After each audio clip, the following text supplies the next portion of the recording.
Hello bachcho, let's read this question. The question says a person of mass 60 kg is inside a lift of mass 940 kg and presses the button on control panel. The lift starts moving upwards with an acceleration 1 meter per second square. If g is equal to 10 meter per second square, the tension in the supporting cable is. तो यहाँ पे एक मतलब accelerating lift का scenario दिया हुआ है. सबसे पहला जो चीज हम लिखना चाहते हैं वो होगा आपका ऑब्वियसली द की कंसेप्ट. मैं यहाँ पर लिख देता हूँ टेंशन इन सपोर्टिंग केबल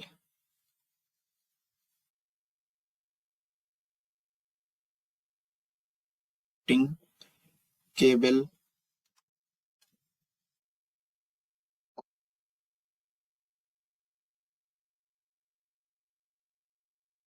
आप क्या लिख सकते हैं, एक्सीलरेटिंग लिफ्ट ऐसे लिखते हैं, एक्सीलरेटिंग लिफ्ट, क्योंकि एक्सीलरेशन तो है ही ऑब्वियसली. इसको हम अलग से एलएलएम में कंडीशंस की तरह पढ़ते हैं, अलग अलग सिनेरियोस में एक्सीलरेशन डी एक्सीलरेशन.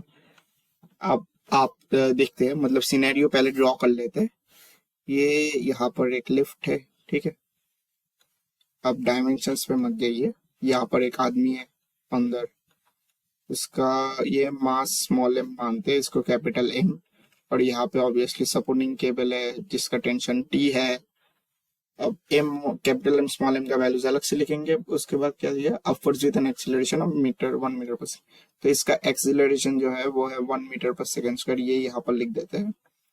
और हमें पूछा है बेसिकली टी. कैपिटल एम है 940 kg, एम है आपका 60 kg. अब अगर आप देखेंगे इसका टोटल, एक मैं अलग कलर से बनाना चाहूंगा. इसका मतलब कैसे बना है, इसका मतलब पूरा लिफ्ट का, और इसका अगर वेट डाउनवर्ड्स देखेंगे वो होगा basically capital M plus M G. तो ये जो वेट होगा वो होगा 940 plus 60, that is 1000 to G 10 to the power 4 newton. So this is the weight. अब हम फोर्सेस को रिजॉल्व करेंगे. ऊपर में एक्सीलरेशन ए है. अब नेक्स्ट पेज में लिखते हैं जो इक्वेशन होता क्या है, मतलब हम लिख सकते हैं यहाँ पे टी माइनस वेट बराबर M plus M. Total as a mass हमें कैलकुलेट करना पड़ेगा, टोटल का एक्सीलरेशन ए. तो एम प्लस एम में ऑब्वियसली 1000 है, और क्या था एक्सीलरेशन में 1 था ना, हाँ 1 है, 1 और माइनस डब्ल्यू में 10 to the power 4. मतलब 10,000 टेंशन का जो वैल्यू होगा वो 10,000 प्लस 1000, दैट इज 11,000.